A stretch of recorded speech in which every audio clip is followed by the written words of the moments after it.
Bats of Bollywood trailer చూసిండ్రా మీరు? అదే షారుఖ్ ఖాన్ వాళ్ళ కొడుకు డైరెక్ట్ చేస్తున్న సిరీస్. ఏదో చూస్తుంటే గమ్మత్ అనిపిస్తుంది. ఏదో ఈ అబ్బాయి ఏంది బాలీవుడ్ మొత్తాన్ని మన ట్రోల్ చేస్తున్నాడా ఆర్యన్ ఖాన్ అని అనిపిస్తుంది నాకైతే. ట్రైలర్ మాత్రం నాకు నచ్చింది. ఒక డిఫరెంట్ టైప్ ఆఫ్ కంటెంట్ తోని, డిఫరెంట్ టైప్ ఆఫ్ స్టోరీ తోని బాలీవుడ్ లో మంచి ఒక సిరీస్ పడబోతుంది అని అనిపిస్తుంది. చాలా అంటే చాలా పెద్ద క్యాస్ట్ అండ్ క్రూ ఉంది. నేను చెప్తే మీరే షాక్ అవుతారు. ఒకవేళ మీరు ట్రైలర్ చూసుంటే కింద కామెంట్ లో పెట్టేయండి. షారుఖ్ ఖాన్, బాద్షా, అమీర్ ఖాన్, రాజమౌళి, సల్మాన్ ఖాన్, రాజ్ కుమార్ రావు, కరణ్ జోహార్ కూడా ఉన్నాడు, రణ్వీర్ సింగ్ కూడా ఉన్నాడు. చాలా పెద్ద క్యాస్ట్ ఉంది. చూసిన వెంటనే ఇన్నబ్బా వీళ్ళు ఇంత మంచి ఎట్లా తీసిండ్రు. Producer SRK wife Gauri Khan. ఈ సిరీస్ ట్రైలర్ చూస్తున్నంత సేపు వాళ్ళు గట్టిగానే గుమ్మరించిండ్రు దీంట్లో పైసలు అని అనిపించింది నాకైతే. అండ్ ఫన్నీ మూమెంట్స్ కూడా ఉన్నాయి. లాస్ట్ కి సింపుల్ గా ఘంటేకా బాద్షా అని అంటారు. ఆడైతే కామెడీ అనిపించింది నాకైతే. బాలీవుడ్ లో కిల్ మూవీ వచ్చింది. అదే ట్రైన్ లో ఫైట్ సీక్వెన్స్ అవన్నీ ఉంటాయి కదా.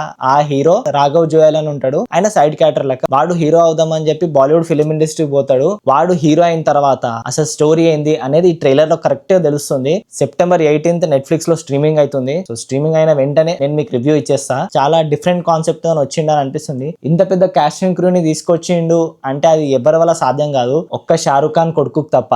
ఎందుకో మీకు కూడా తెలుసు. అది నాకు తెలిసి ఇంకా సిరీస్ లో చాలా అంటే చాలా సర్ప్రైజెస్ ఉన్నాయని చెప్పి నేను అనుకుంటున్నా. సిరీస్ చూసినాక రివ్యూ వచ్చేస్తుంది. ఇంకా మీకు చెప్పేస్తా ఎట్లుంది ఏంది అనేది. నేను చెప్పేదాకా ఆగుండ్రి అంతే.